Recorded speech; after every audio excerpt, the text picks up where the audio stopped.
जिज्ञासु मित्रों, बहुत बहुत अभिनंदन है आप सभी का दिव्य सृजन में। प्रत्येक दिवस की भांति आज भी हम यहाँ पर लाइव चर्चा का कार्यक्रम शुरू कर रहे हैं। और आज हमारे लाइव चर्चा का जो विषय है, गीता के 3 संवाद।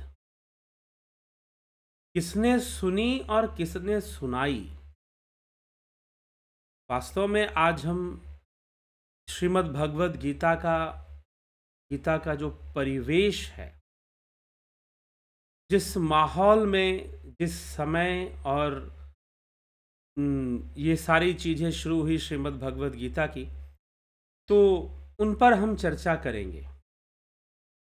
परिवेश की चर्चा को समझने का प्रयास करेंगे और हम इस परिवेश को समझते हुए श्रीमद् भगवद गीता की चर्चा करेंगे कि श्रीमद् भगवद गीता जो हम पढ़ते हैं वास्तव में वो क्या है। तो सर्वप्रथम इस विषय पर यह विचार कर लेना आवश्यक है कि श्रीमद् भगवद गीता भगवान श्री कृष्ण ने, द्वापर युगावतारी योगेश्वर भगवान श्री कृष्ण ने अर्जुन को सुनाई। अर्जुन कौन है? अर्जुन पांडु पुत्र है। 2 भाई धृतराष्ट्र और पांडु।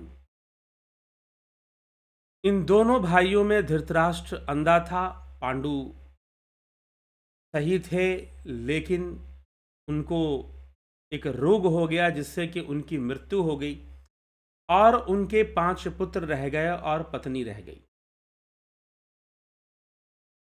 राजनीति का खेल आगे बढ़ता है। नेत्रहीन धृतराष्ट्र और उसका पुत्र दुर्योधन, कहते हैं धृतराष्ट्र के 100 पुत्र थे, उनमें सबसे बड़ा दुर्योधन था और दूसरा दुशासन था। राजसत्ता निश्चय रूप से, क्योंकि पांडु ही पहले राजा थे, और सभी भाइयों में, चाहे वो पांडु पुत्र हों चाहे वो कौरव पुत्र हों, जो धृतराष्ट्र के पुत्र हैं उनके हों। तो पांडु पुत्र कहना, कौरव पुत्र कहना, कौरव इसलिए कहते हैं क्योंकि कुरु वंश में इन सब का जन्म हुआ। तो कौरव, पांडवों को कौरव नहीं कहते, पांडव भी कौरव हैं, इसमें कोई संशय नहीं है। महाभारत आप जब भी पढ़ें तो इस बात का ध्यान रखें। क्या पांडव कौरव नहीं है क्या? उनका भी तो कुरु वंश में ही जन्म हुआ है, तो वो कौरव कैसे नहीं भाई? वो भी कौरव हैं। लेकिन ये भिन्नता दिखाने के लिए, क्योंकि वो सत्ता पक्ष में है दुर्योधन, तो उसे कौरव कहा जा रहा है। और जो पांडव हैं, जो 5 भाई हैं, एक तरह से बहिष्कृत हैं राज्य से, उनको निकाल दिया गया है। वो लगभग 12 वर्षों का वनवास और 1 वर्ष का अज्ञातवास, 13 वर्षों तक वो राज्य से बाहर हो चुके हैं। 13 वर्ष किसी भी व्यक्ति के जीवन का बहुत बड़ा हिस्सा होता है, ठीक है। तो 13 वर्षों तक जो है वो इस तरह से वन वन में भटक रहे हैं, छुप छुप के रह रहे हैं, और बार बार उन पर आक्रमण करने का प्रयास किया जा रहा है कौरवों द्वारा, अर्थात धृतराष्ट्र पुत्रों के द्वारा किया जा रहा है। तो पांडु पुत्रों का अपना एक माहौल है, उनके साथ अन्याय हुआ है। छल पूर्वक दुर्योधन के मामा शकुनी ने उन्हें द्युत क्रीड़ा में फंसाकर, चौरस के खेल में, एक तरह से जुए का खेल, लगभग जुए जैसा खेल में फंसाकर उन्हें ठगने का प्रयास किया है। उनका सब कुछ छीन लिया है, उनका सब कुछ लूट लिया है। कुछ इस तरह की घटना है। लेकिन जुए से न्याय संभव नहीं है, इसीलिए युद्ध भूमि में युद्ध होगा, तभी जाकर न्याय होगा। लेकिन फिर भी सबका प्रयास यह है, चाहे वह महात्मा विदुर हों जो कि मंत्री हैं हस्तिनापुर के, चाहे वह भीष्म पितामह हों जो सबसे बुजुर्ग हैं हस्तिनापुर में और कौरव परिवार में, और चाहे वो पांडव हों चाहे वो कृष्ण हों, सब चाहते हैं कि युद्ध ना हो। लेकिन युद्ध को रोकना इतना आसान भी नहीं था। क्यों आसान नहीं था? क्योंकि कौरवों से, दुर्योधन से बहुत भारी भारी गलती हो चुकी थी। दुर्योधन ने द्रौपदी का चीरहरण, जो कि उसके बड़े भाई की पत्नी है, तो चीरहरण करने का प्रयास किया। नियम के अनुसार युधिष्ठिर सभी भाइयों में सबसे बड़े हैं और योग्य हैं, अपाहिज भी नहीं है किसी भी कारण से। वो ना अपाहिज हैं, ना उनके अंदर बुद्धि बल की कमी है, ना इच्छा शक्ति की कमी है, ना युद्ध कला में कोई कमी है। फिर भी नीतिवान है, गुणवान है, न्यायप्रिय है। फिर भी दुर्योधन राजा बनना चाहता है और धृतराष्ट्र मोहवश यह जानते हुए भी कि यह अनीति होगा, यह अन्याय होगा, यह उचित नहीं होगा, दुर्योधन को राजा बनाना चाहता है, युधिष्ठिर को राजा नहीं बनने देना चाहता, पुत्र मोह में। तो यह एक माहौल बनता है, पुत्र मोह के कारण सारा खेल बिगड़ता है। इसीलिए कहा है मोह सकल व्याधिन करि मूला, गोस्वामी तुलसीदास जी ने यह बात कही है। तो महाभारत में जितनी भी ये समस्याएं दिखाई दे रही, कहीं ना कहीं इसके जड़ में पिता का पुत्र के प्रति अत्यधिक मोह है, अनावश्यक मोह है। तो इस कारण से धृतराष्ट्र यही चाहता है कि उसका पुत्र राजा बन जाए और उसको सहमति सबकी मिल जाए। जितने मित्र राज्य हैं उनकी सहमति, भीष्म पितामह की सहमति, विदुर महात्मा की सहमति, द्रोणाचार्य जो गुरु हैं, कौरवों के कुल गुरु हैं, एक तरह से उनकी सहमति, सबकी सहमति प्राप्त हो जाए, ऐसी इच्छा धृतराष्ट्र की भी है।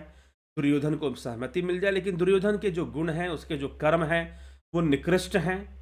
हरि सभा में द्रौपदी का चीरहरण करने का प्रयास, जो कि बड़े भाई की पत्नी मातृ समान हो जाती है, तो इस तरह का प्रयास करना, और भी कई चीज़ें जो कि दुर्योधन के अंदर गलत है, तो वो सब सारी चीज़ें, छल पूर्वक राज्य हड़पने की कोशिश करना।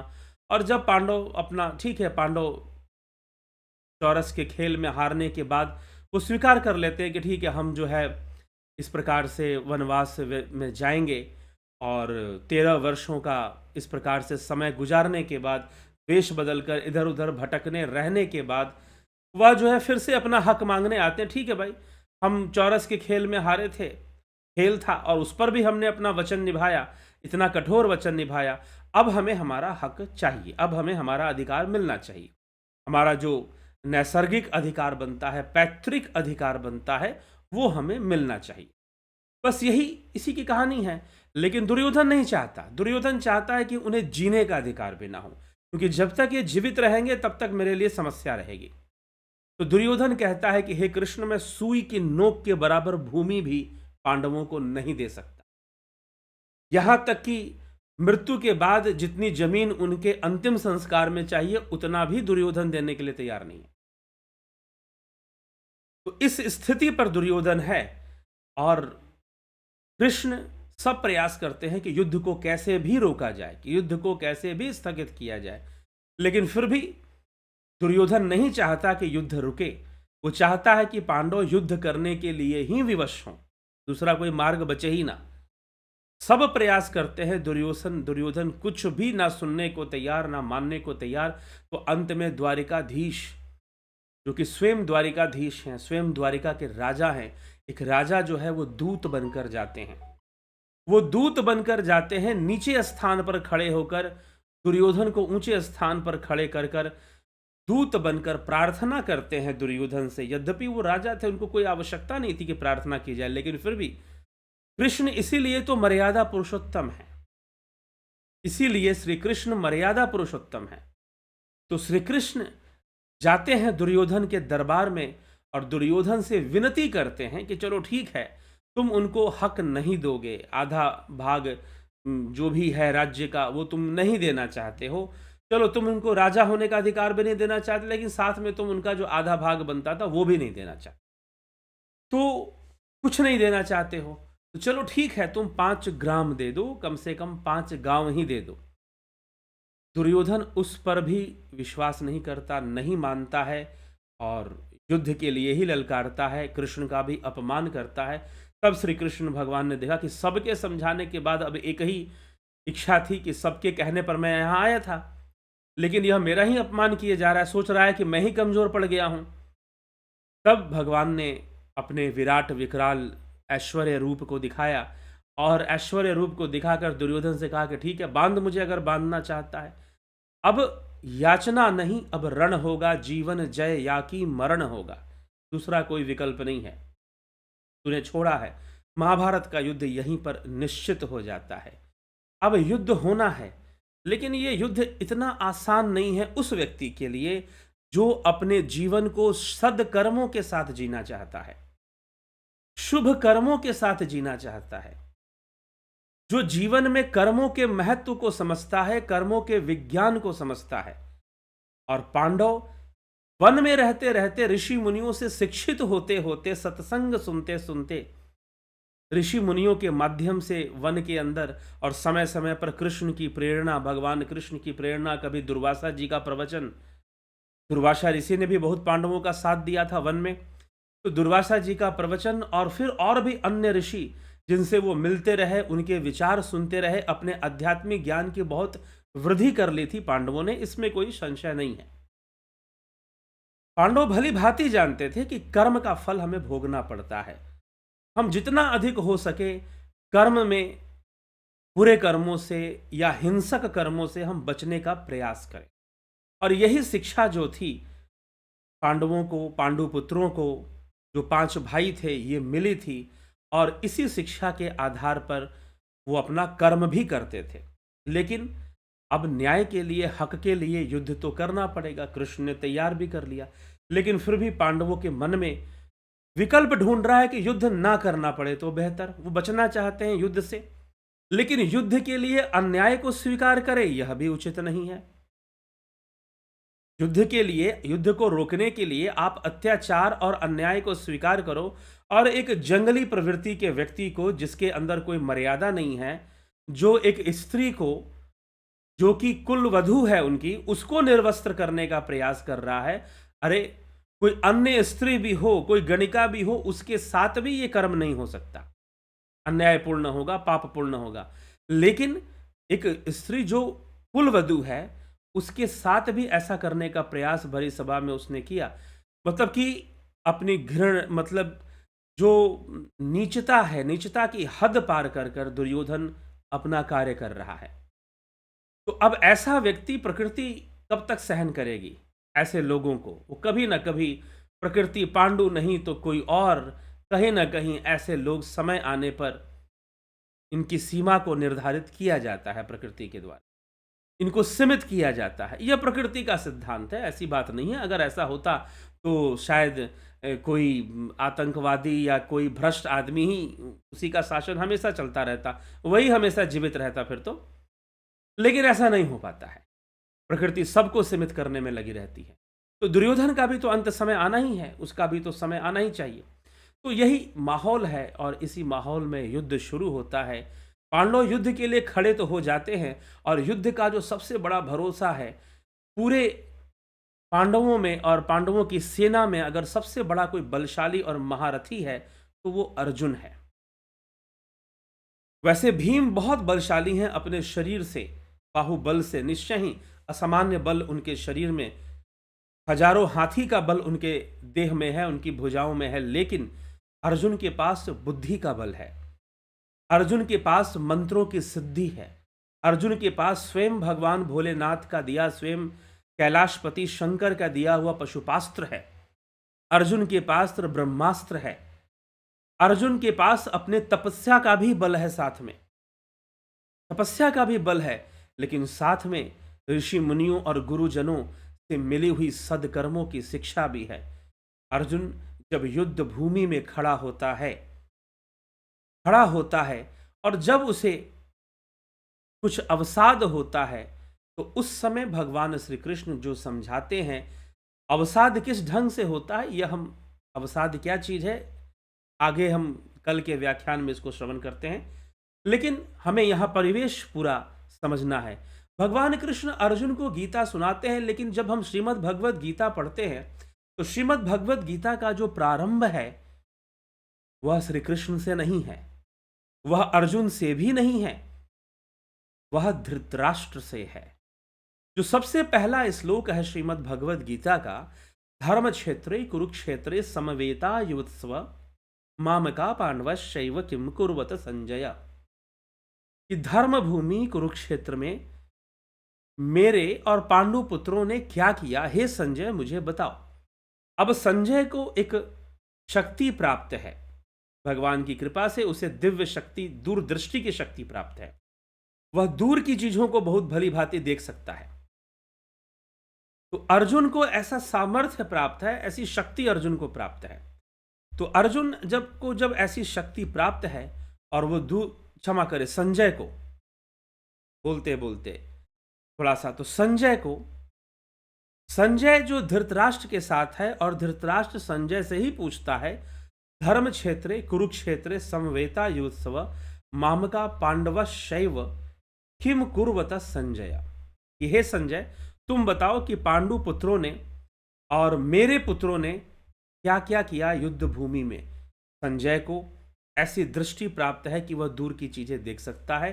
तो संजय देख रहा है, युद्ध भूमि का सारा खेल देख रहा है, युद्ध भूमि में जो भी घटित हो रहा है सब देख रहा है और धृतराष्ट्र को सुना रहा है, धृतराष्ट्र को बता रहा है। तो श्रीमद् भगवद गीता का जो प्रारंभ है वो श्री कृष्ण अर्जुन संवाद से नहीं होता। श्रीमद् भगवद गीता का प्रारंभ संजय और धृतराष्ट्र के संवाद से होता है। ठीक, तो अब यहां पर दो संवाद हैं। कौन कौन से दो संवाद हैं? एक साथ चल रहे हैं दो संवाद, श्री कृष्ण अर्जुन संवाद और संजय धृतराष्ट्र संवाद, दोनों की दो संवाद चल रहे हैं। श्री कृष्ण जो भी उपदेश दे रहे हैं, श्री कृष्ण जो भी समझा रहे हैं, संजय वो सारी बातें धृतराष्ट्र को बता रहे हैं, संजय वो सारी बातें धृतराष्ट्र को समझा रहे हैं। ठीक है, तो धृतराष्ट्र को वो सारा विचार मिल रहा है, संजय के माध्यम से मिल रहा है। लेकिन यहां पर विशेषता यह है, समझने वाली बात यह है कि मोह अर्जुन का भंग होता है। गीता की सारी बातें सुनकर भी अर्जुन का ही मोह भंग होता है, धृतराष्ट्र का मोह भंग नहीं होता, उल्टा धृतराष्ट्र का मोह बढ़ जाता है। ठीक है, तो ये इसके पीछे भी कुछ कारण है। लेकिन उससे पहले इस कारण को हम समझें, हम ये समझते हैं कि एक और संवाद, हमने 3 संवाद की बात की है यहां पर, कि गीता के 3 संवाद। प्रथम है कृष्ण अर्जुन संवाद, संजय धृतराष्ट्र का संवाद चल रहा है, सुन रहे हैं वार्तालाप, उनका भी आपस में हो रहा है। एक और चल रहा है वार्तालाप कि जो महाभारत ग्रंथ के रचयिता महर्षि वेद व्यास हैं, वेद व्यास जी जब महाभारत लिख रहे हैं तो उस समय महाभारत की घटना को जब सामने जब वो सब देखकर लिख रहे हैं, तो उस समय वेद व्यास ये सोचते हैं कि मेरे इस ग्रंथ को कोई लिखने के लिए कोई विवेकी आदमी चाहिए, तो क्यों ना विवेक के देवता से आग्रह की जाए। गणेश जी से आग्रह करते हैं और गणेश जी अपना दांत तोड़कर महाभारत लिखते हैं। इसलिए कहलाते हैं एक दंत दयावंत चार भुजाधारी। तो गणेश जी को लिखना, क्योंकि वो जो लिखेंगे सोच समझ कर लिखेंगे। गणेश जी ने कहा कि ठीक है, मैं लिखूंगा तो जरूर, लेकिन मेरी एक शर्त है। वेद व्यास जी ने पूछा कि क्या शर्त है? पता नहीं क्या शर्त रख देंगे। गणेश जी ने कहा, भगवान गणेश ने कहा कि देखो वेद व्यास जी, अगर आप मुझे बोलोगे और मैं लिखूंगा श्लोकों को, आपका काम बोलना है, मेरा काम लिखना है। मैं आपका सहयोग करने के आया हूं ताकि आप स्वतंत्र होकर सोच सको और लिखने की प्रक्रिया से मुक्त हो सको, लिखने की प्रक्रिया से मुक्त हो सको। तो लिखने की प्रक्रिया से आप मुक्त हो सको, इसलिए मैं जो हूं यह आपकी सहायता करने के लिए मैं हूं यहां पर। तब वेद व्यास छोड़ते कि भाई ठीक है, मैं बोलूंगा, आप लिखेंगे, आपकी शर्त क्या है? गणेश जी कहते कि आप बिना रुके बोलोगे, ये नहीं कि आप बोलोगे और लंबा टाइम रुकोगे, सोचोगे और फिर मैं लिखूंगा, नहीं, इतना टाइम मेरे पास नहीं। तो वेद व्यास जी ने कहा कि ये तो फंस गए, ये तो हम फंस गए भाई, मैं बिना रुके कैसे बोलूंगा? एक श्लोक सोचूंगा तभी तो दूसरा, थोड़ा समय तो लगेगा ना श्लोकों के निर्माण में। तो अब गणेश जी से उन्होंने कहा कि इनको फंसाया कैसे जाए, ताकि ठीक है मैं बिना रुके बोलूंगा, मुझे ये शर्त मंजूर है, लेकिन आपको भी मेरी एक शर्त मंजूर करनी पड़े। तो गणेश जी ने कहा कि बताइए कौन सा शर्त? तो वेद व्यास जी ने कहा कि आप जो भी मैं बोलूंगा आप उसे बिना समझे नहीं लिखोगे, आप पहले पूरी बात समझोगे तो आप लिखोगे। गणेश जी ने कहा कि ठीक है। तो अब एक संवाद, महाभारत का ही पूरा संवाद लगभग, जैसे महाभारत की युद्ध की जो घटनाएं हैं वो सब संजय धृतराष्ट्र को सुना रहे हैं, वैसे ही अब वेद व्यास जी पूरी महाभारत सुना रहे हैं गणेश जी को, और गणेश जी सोच रहे हैं, समझ रहे हैं, फिर लिख रहे हैं।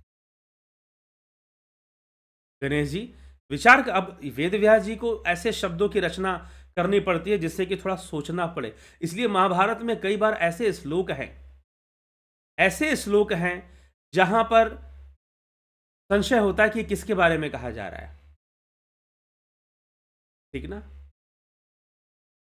कि एक श्लोक आता है कि वहां पर कृष्ण को मरा हुआ देख, केशव को मरा हुआ देख और कौरव रो रहे हैं।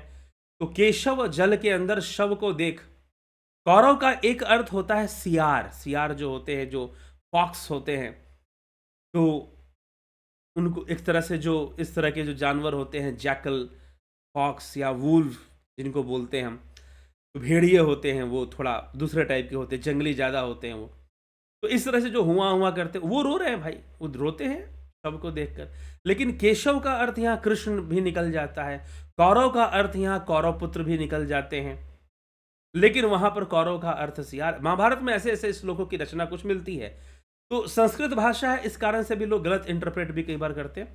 तो ऐसे श्लोकों की रचना मिलती है और गणेश जी सोचते हैं, विचारते हैं, फिर लिखते हैं, और वेद व्यास जी अपना बोलते जाते हैं, आगे बढ़ते जाते हैं। तो ये 3 संवाद चलते हैं। यह 3 संवाद श्री महाभारत के अंदर श्रीमद् भगवद गीता में चलता है। तो युद्ध शुरू होता है। तो युद्ध जब प्रारंभ होता है तो भीष्म पर्व से युद्ध शुरू होता है। ठीक है, भीष्म पर्व से शांति पर्व तक। अब जैसे जैसे अब ये भीष्म पर्व का नाम है भीष्म पर्व क्यों? इसलिए है, भीष्म पर्व का नाम है भीष्म पर्व क्यों है? तो भीष्म पर्व का नाम भीष्म पर्व इसलिए है क्योंकि जब युद्ध प्रारंभ होता है तो कौरवों के जो सेनापति होते हैं वो स्वयं पितामह भीष्म होते हैं। वो कौरवों के पहले सेनापति बनते हैं। वो जब अर्जुन उनको बाणों की शैया पर सुला देता है तो दूसरे सेनापति बनते हैं द्रोण। तो द्रोण पर्व शुरू होता है, फिर कर्ण पर्व शुरू होता है। इस प्रकार से जो पर्व है नाम दिए गए हैं। तो अंत में जब युद्ध समाप्त हो जाता है और चारों तरफ शव ही बिछे होते हैं कुरुक्षेत्र की भूमि में, तो फिर वहां पर क्या होता है भाई? कुरुक्षेत्र की भूमि में जब शव ही बिछे हैं तो वहां पर शांति पर्व, फिर वहां पर शांति पर्व की चर्चा आती है। तो इस प्रकार से ये पूरा परिवेश है महाभारत का। और अर्जुन के लिए यह बहुत कठिन हो रहा है, तो अर्जुन की क्या स्थिति होती है, हम और इस परिवेश को स्पष्ट करते हुए, तो महाभारत का युद्ध क्यों होना पड़ा? नहीं होता तो अच्छा था। सबने प्रयास किया, लेकिन प्रकृति का जो लेख है, प्रकृति की जो लेखनी है, उसे भला कौन टाल पाता? यह भी एक बात है। लेकिन सबने ईमानदारी से प्रयास किया रोकने का, चाहे भीष्म पितामह हो, चाहे वह महात्मा विदुर हो, द्रोणाचार्य हो, और अंततः स्वयं भगवान श्री कृष्ण। अंततः स्वयं भगवान श्री कृष्ण ने सबसे बड़ा प्रयास किया। कुछ लोग कहते हैं कि कृष्ण ने युद्ध करवा दिया, मतलब कि आप ये चाहते हैं कि कृष्ण अगर पांडवों को हर अत्याचार सहने की शिक्षा देते, जैसे कि सन 47 के पहले या 48 के पहले हमारे देश में कुछ ऐसा माहौल था कि जहां पर एक समाज को अत्याचार सहने की शिक्षा दे दी जाती थी। उनके नेता ही कहते थे कि तुम मृत्यु स्वीकार करो, तुम्हारे साथ दंगा हो रहा है, ठीक है, तुम हिंसा मत करो। तो कहीं ना कहीं आप हिंसा को बढ़ावा ही तो दे रहे हैं। अगर किसी भी पक्ष को आप ये कन्विंस करते हैं कि तुम अत्याचार सहो, और उनके ऊपर होने वाले सारे अत्याचारों पे पर्दा डालते हैं आप, जैसे कि आज के परिवेश में भी ऐसा माहौल बहुत दिनों तक पर्दा पड़ा रहा। कश्मीर में हुए अत्याचारों पर, मालाबार में हुए अत्याचारों पर आज भी बहुत सारे लोग नहीं जानते। आज के बहुत सारे युवा नहीं जानते कि मालाबार केरल का इतिहास क्या है। 1921 में वहां कौन सी घटना घटी थी? जब खिलाफत आंदोलन शुरू हुआ था, उसके बाद मालाबार में क्या माहौल था? हम तो सोचते हैं खिलाफत आंदोलन का गांधी जी ने समर्थन किया था, लेकिन उस आंदोलन का क्या परिणाम हुआ था? तो इस तरह के पर्दा डालना महापाप के समान ही है। महापाप के समान ही है, क्योंकि एक पक्ष को आप अत्याचार सहने का लिए सहमत कर रहे हो कि भाई तुम्हारी माताओं बहनों के साथ बलात्कार हो रहा है तो सही हो रहा है, तुम्हारी हत्याएं हो रही हैं तो सही हो रही हैं, वो तो धर्म युद्ध कर रहे हैं। क्या ऐसी शिक्षा दी जा सकती है? किसी को अत्याचार सहते रहने की शिक्षा? इतना भयंकर षड्यंत्र धर्म के नाम पर, अहिंसा के नाम पर। ठीक है, तो ये जो षड्यंत्र, कृष्ण ऐसे अहिंसावादी नहीं थे। कृष्ण एक मर्यादित और सटीक अहिंसावादी थे, परफेक्ट अहिंसावादी जिसको हम कह सकते हैं। हाँ, जो उस समय सन 48 के पहले, 1948 के पहले जो अहिंसावाद चल रहा था, उसे हम परफेक्ट नहीं कहते, क्योंकि भरपूर हिंसा हुई है। इतिहास की किताबें उठाओ, किस तरह से निर्ममता से अंग्रेजों ने पहले आदिवासियों पे अत्याचार किया है। एक युद्ध में, मात्र एक ही युद्ध में कहते कि 25,000 आदिवासियों की हत्या उस जमाने में, जिस समय जनसंख्या, जो पॉपुलेशन डेंसिटी बहुत कम हुआ करती थी, 25,000 आदिवासियों की हत्या एक ही युद्ध में अंग्रेजों ने कर दी। उस 25,000 में कई गांव बिल्कुल वीरान हो गए, समाप्त हो गए आदिवासियों के। झारखंड में, अब झारखंड राज्य बन गया है, तब नहीं था। तो जो है, इस तरह से इतना अत्याचार, इतना खून खराबा, और उसके बाद दंगों का माहौल और बहुत सारा माहौल, इस तरह की बातों और उस पर पर्दा डालने की कोशिश करना, कोई भी मजबूरी हो उस पर पर्दा तो कम से कम नहीं डाल सकते हैं। तो यह सब सारी चीजें हैं। तो कृष्ण वैसे अहिंसावादी नहीं है। हाँ, कृष्ण अहिंसावादी हैं तभी जब उन्होंने देखा, जब माल्यवन का आक्रमण हुआ, जब कृष्ण ने कंस का वध कर दिया, तो मथुरा के ऊपर चारों तरफ से आक्रमण हुआ। जरासंध का भी आक्रमण हो रहा है, माल्यवन का भी आक्रमण हो रहा है, कंस का वध हुआ है, तो कंस के सारे मित्र आक्रमण करते हैं कृष्ण के ऊपर। तो भगवान कृष्ण यह देखते हैं कि अगर मथुरा पे आक्रमण हो रहा है, वास्तव में मथुरा पे नहीं हो रहा है, आक्रमण मेरे ऊपर हो रहा है, और मेरे कारण जो है ये सारी जनता भी डिस्टर्ब हो जाएगी, मथुरा अस्त व्यस्त और तहस नहस हो जाएगी, और यदि मैं मथुरा छोड़ के चला जाऊं तो यह समस्या यहीं पर टल जाएगी और मथुरा नगरी की रक्षा हो जाएगी। और यही विचार कर कर भगवान अपने आप को रण छोड़ कहलवाना मंजूर करते हैं। इस तथ्य पर लोग विचार नहीं देते, लेकिन अगर सही से ग्रंथों का अध्ययन करोगे तो यह समझ में आएगा कि कृष्ण को रण छोड़ कहा गया। उन्होंने रण छोड़ा ही क्यों? क्यों रण छोड़ा? इसीलिए छोड़ा था, अहिंसा के लिए छोड़ा था। कृष्ण जैसा अहिंसावादी, अगर महाभारत का युद्ध भी कृष्ण के कारण हो रहा होता तो शायद कृष्ण कुछ और लीला कर देते, लेकिन कृष्ण चाह कर भी नहीं रोक पा रहे थे युद्ध को। ये परिवेश हमें समझना पड़ेगा, और मात्र रामचरित्र ही नहीं, कृष्ण चरित्र भी हमें सही से समझना पड़ेगा कि कृष्ण ने कितना संघर्ष किया है, कितना सहा है अपने जीवन में, और मथुरा की रक्षा के लिए वो रणछोड़ कहलाना स्वीकार करते हैं।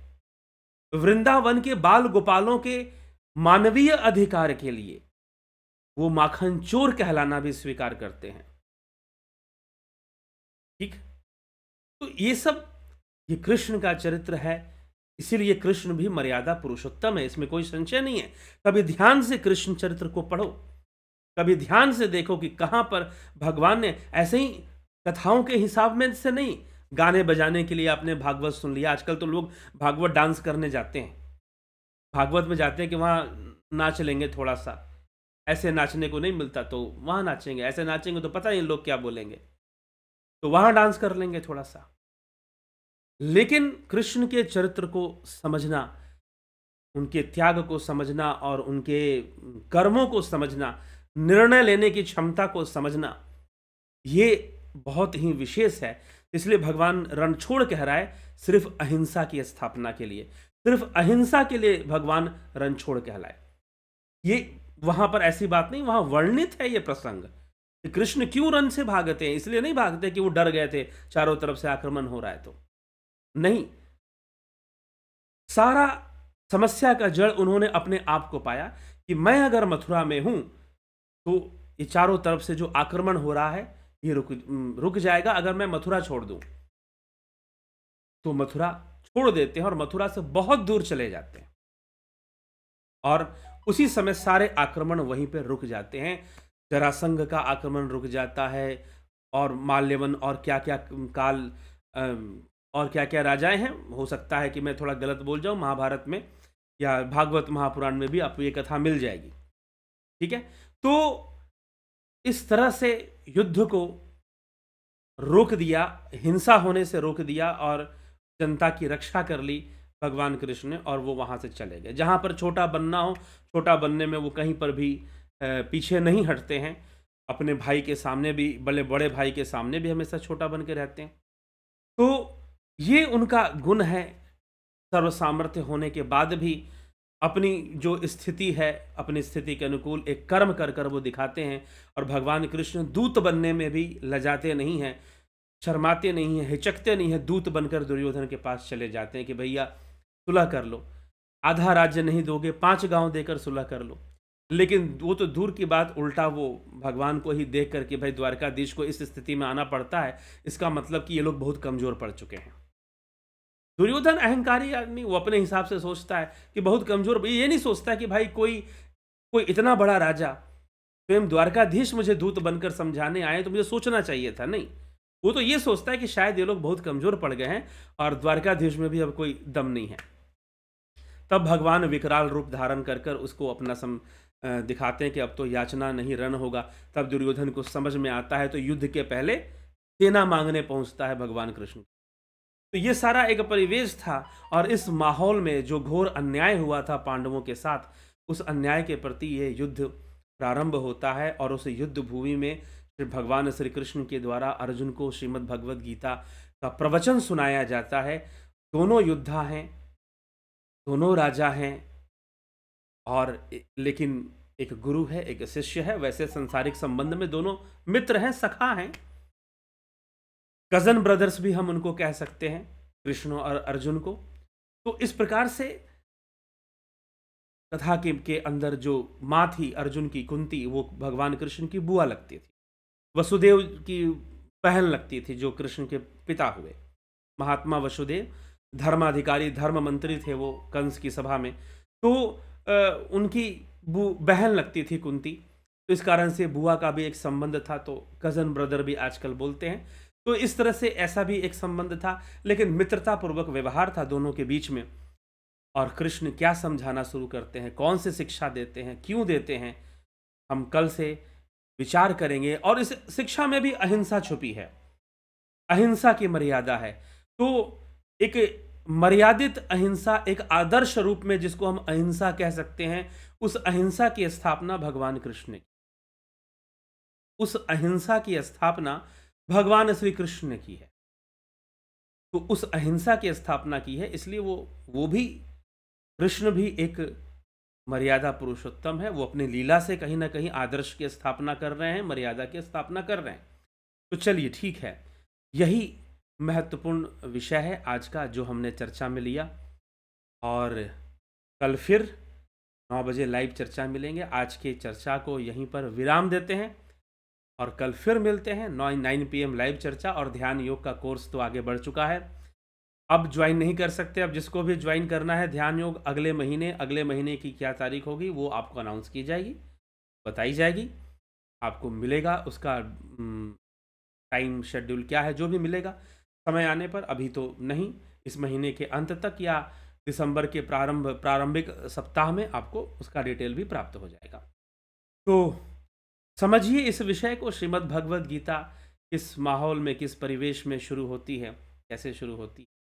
कल से फिर हम श्रीमद् भगवद गीता के प्रथम अध्याय से आगे बढ़ेंगे। आज भी हमने थोड़ा सा प्रथम अध्याय पे ही चर्चा की है, तो कल और प्रथम अध्याय अर्जुन विषाद योग नामक प्रथम अध्याय पे चर्चा आगे बढ़ेगी और उसी को हम चर्चा में। बहुत बहुत आभार आप सभी का, जुड़े रहें, बने रहें, लाभान्वित होते रहें।